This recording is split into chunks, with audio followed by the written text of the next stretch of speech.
Hello, my name is Tina and I am an occupational therapy student at DePaul University. Today I will be going over my activity analysis for OT 441 Movement and Function. Let's get started. This video is starring my little sister Sam Sid. Proud sister moment as she is an amazing registered nurse during the day and a performer at night. Here's the movement that we'll be breaking down today. This movement is called the chest roll. The body will be positioned so the chest is flat and the hula hoop will roll laterally across.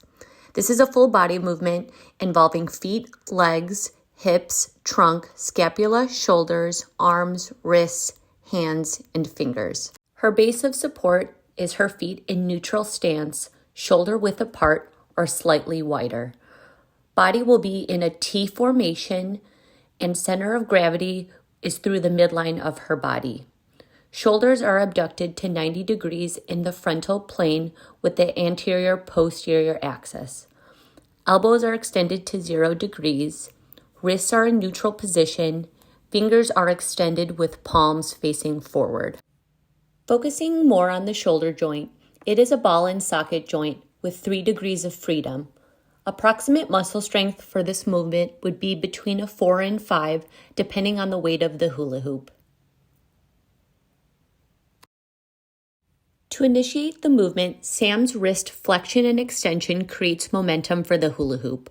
Once she gently lets go of the hoop, she immediately leans back, initiating her trunk and neck extension, which allows her to create a flat surface on her chest.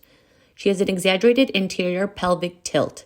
There's also scapular retraction and shoulder external rotation.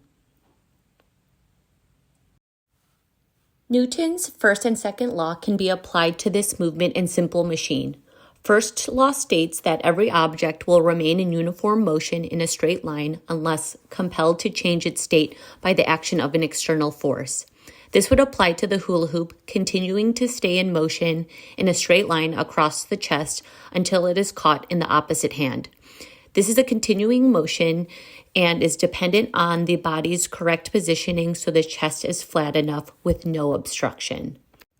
The second law states that the acceleration of an object is dependent upon 2 variables, the net force acting upon the object and the mass of the object. This amount of force Sam uses, as well as the weight of the hula hoop, will determine its acceleration. An element of friction would be the non-slip mat Sam is currently standing on. This is helping grip her feet on the floor for more stability, especially while leaning back. There could also be friction impacting or slowing the chest roll movement if she were to be wearing different textured clothing, such as a wool sweater. Required performance skills for motor include stabilizes, positions, aligns, grips, flows. For process, paces, attends, handles, notice, and responds.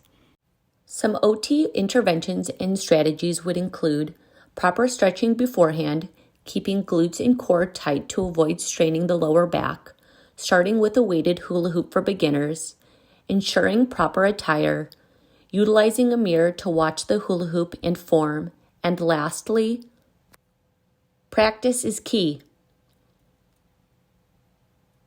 Thanks for watching.